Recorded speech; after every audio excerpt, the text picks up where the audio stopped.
کپڑوں کی پاکی، کپڑوں کا دھونا، صاف ستھرا رکھنا، نجاست سے پاک رکھنا اور حلال کمائی سے کپڑوں کو پہننا۔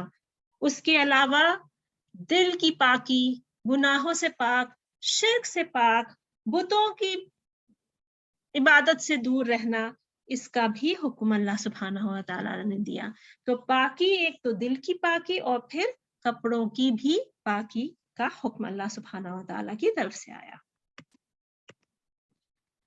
اللہ سبحانہ و تعالیٰ ان کو پسند کرتا ہے جو پاک رہتے ہیں۔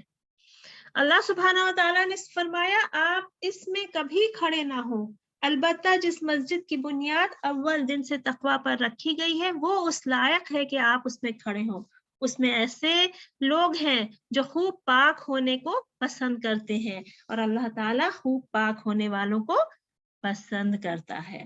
تو پانی سے اپنے آپ کو دھونا اور پاک کرنا، یہ اللہ سبحانہ و تعالیٰ اس عمل کو پسند کرتا ہے۔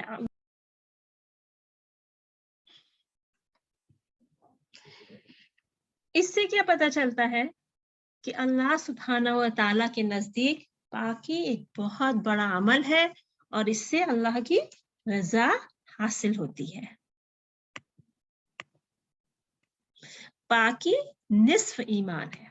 طہارت ایمان کا آدھا حصہ ہے، اور دوسرا حصہ نفس کی پاکی ہے گناہوں سے۔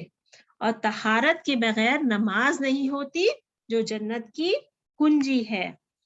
طہارت نصف ایمان ہے اور الحمدللہ میزان کو بھر دیتا ہے۔ نیکیوں سے سبحان اللہ جو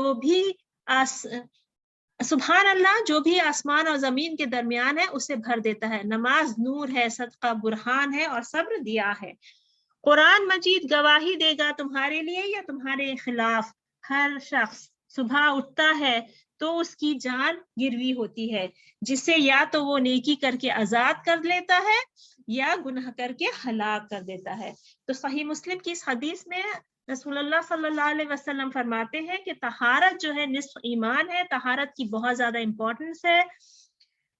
اور انسان جب صبح اٹھتا ہے تو اپنے سب اعمالوں کا جائزہ لے، اور اپنے عمل کے ساتھ اس کی بنیاد، عقیدے کی بنیاد کیا ہے، وہ عمل ہمارے لیے کیا ہے، فرض ہے، سنت ہے، ہمیں مکروہ تو نہیں ہے، حرام تو نہیں ہے، ان سب چیزوں کا خیال رکھتا ہوا جو انسان دن بھر اپنی اللہ کی رضا میں زندگی گزارے گا، اسی کو تقویٰ کہتے ہیں، اسی کو اللہ کا احساس کہتے ہیں، کہ انسان کو اس بات کا خیال ہو کہ اللہ نے ہم پہ جو اعمال کیے ہیں اس کا ہم قرآن کی روشنی میں، قرآن اور حدیث کی روشنی میں اس کا ہم پہ کیا اجر ملے گا۔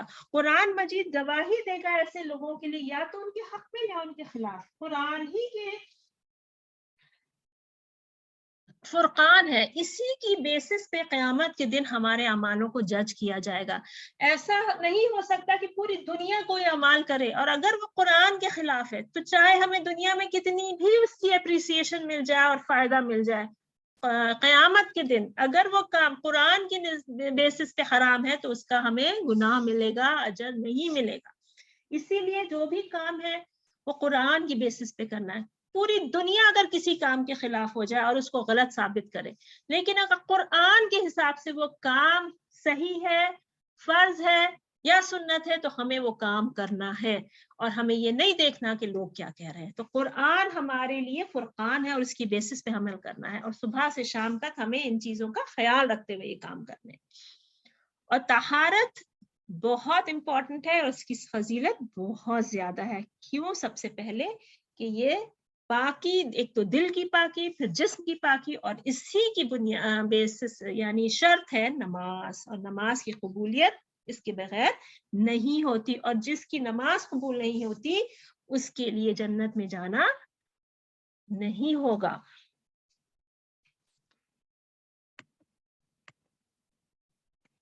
طہارت کی اہمیت کیا ہے کہ طہارت کے بغیر نماز نہیں ہوتی۔ اللہ سبحانہ و تعالیٰ طہارت کے بغیر نماز قبول نہیں کرتا، یہ صحیح مسلم کی حدیث ہے۔ طہارت نماز کی کنجی ہے، نماز جنت کی کنجی ہے، اور نماز کی کنجی طہارت ہے۔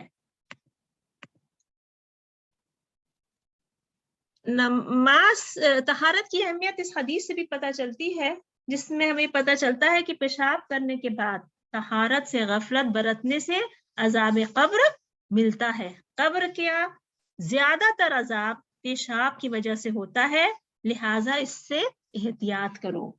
اور ہمیں اور بھی حدیثوں سے پتہ چلتا ہے کہ قبر کے عذاب پیشاب کی گندگی سے بچنے سے، جو نہیں بچتا اس کو ملتا ہے. اور اللہ کے رسول صلی اللہ علیہ وسلم نے بہت سی چیزیں ایسی ہمیں بتائی ہیں جس سے ہمیں پتہ چلتا ہے کہ ہمیں نجس چیزوں کو چھونا نہیں چاہیے. مثلاً صبح اٹھ کے ہاتھ دھونے کا حکم دیا اللہ کے رسول صلی اللہ علیہ وسلم نے. اس کی وجہ کیا ہے کہ رات کو جب انسان سوتا ہے تو اپنے نیند میں سوتے وقت اگر اس کا ہاتھ ایسی جگہ چلا گیا، اپنے جسم کے کسی ایسے حصے کو چھو لیا کہ اس کا ہاتھ نجس ہو گیا، اور وہ ہاتھ اگر پانی میں چلا گیا، پانی میں ڈال دے گا تو وہ پانی بھی گندا ہو جائے گا. تو اس لیے ہاتھ کو پہلے دھونے کا حکم ہے. الٹے ہاتھ سے بائیں ہاتھ سے ہمیں استنجا کرنا ہے، اس کا حکم ہے. ان سب احتیاط اسی لیے رکھی گئی ہے کہ انسان نجاست سے بچا رہے.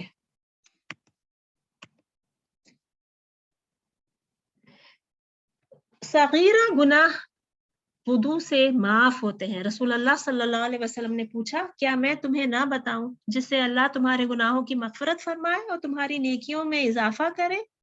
انہوں نے کہا، جی ضرور یا رسول اللہ. رسول اللہ صلی اللہ علیہ وسلم نے فرمایا، وضو صحیح طرح کرنے سے مشکل کے باوجود مسجد کی طرف قدم بڑھانے سے اور ایک نماز کے بعد دوسری نماز کا انتظار کرنے سے.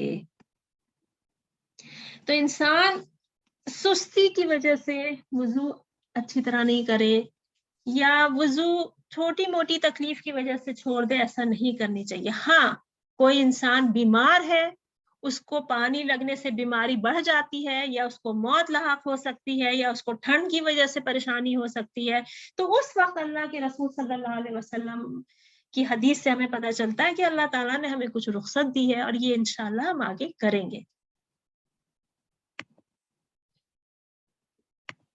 طہارت کی کیا تعریف ہے؟ طہارت کی تعریف علماء اس طرح بیان کرتے ہیں، ارتفاع الحدث وما فی معناه وزوال الخبث. حدث کا اٹھنا اور جو اس سے ملتے جلتے کام ہے، اور خبث کا دور ہونا. اب یہ دو الفاظ ہم یہاں پڑھ رہے ہیں، حدث اور خبث. حدث کا اٹھنا اور جو اس سے ملتے جلتے کام ہے، اس کو طہارت کہتے ہیں. اور خبث کا دور ہونا، تو خبث تو عام طور پہ ہم جانتے ہیں، خبث نجاست سے بچنا، نجاست کو دھونا، صاف کرنا، کپڑوں کو نجاست سے بچانا، جسم کو نجاست سے بچانا، جگہ کی پاکی اس کو نجاست سے بچانا. طہارت الحدث کیا ہے؟ حدث یہ ایک حالت ہے جس کے نکلنے کے لیے وضو، غسل یا تیمم کرنا پڑتا ہے. حدث ایک حالت ہے جس سے نکلنے کے لیے وضو، غسل یا تیمم کرنا پڑتا ہے. اور حدث کا اٹھنا، یہ اس کا مطلب کیا ہے؟ حدث ایسی حالت جو بدن پہ قائم ہو جاتی ہے، اس کو محسوس نہیں کر سکتے ہیں، یہ کسی مخصوص کاموں کی وجہ سے ہمارے جسم پہ قائم ہوتی ہے. مثلاً ہم وضو کر کے نکلتے ہیں تو حدث اٹھ جاتی ہے. اگر وضو ٹوٹ گیا تو ہم حدث کی حالت میں آ جاتے ہیں. اگر کسی وجہ سے ہم پہ غسل واجب ہو گیا تو ہم حدث کی حالت میں آ جاتے ہیں. یہ کوئی دیکھ کے نہیں بتا سکتا کہ ہم حدث کی حالت میں ہیں. کس کو کون دیکھ کے بتا سکتا ہے کہ ہم وضو میں ہیں کہ نہیں؟ کوئی نہیں. یہ صرف انسان کو اپنا علم ہوتا ہے. کسی خاص وجہ سے انسان حدث کی حالت میں آ جاتا ہے اور پھر حدث کو اٹھانا پڑتا ہے، وضو کر کے، غسل کر کے یا تیمم کر کے. یہ طہارت میں آتا ہے. یا کچھ کام ایسے ہوتے ہیں جو انسان وہ بھی طہارت میں آتے ہیں. مثلا جیسے ابھی ہم نے ایک مثال کی تھی کہ صبح اٹھ کے ہاتھ دھونا، جب نیند سے آدمی اٹھے تو ہاتھ دھوئے. تو ہاتھ دھونا یہ جو حکم ہے صبح اٹھ کے، یہ سنت ہے، یہ بھی طہارت میں آتا ہے. مثلا انسان وضو میں ہے لیکن نماز سے پہلے اس نے دوبارہ وضو کر لیا، تو اس سے وہ آلریڈی حدث کی حالت سے اٹھا ہوا تھا، لیکن دوبارہ وضو کرنا یہ اس کی ملتی جلتی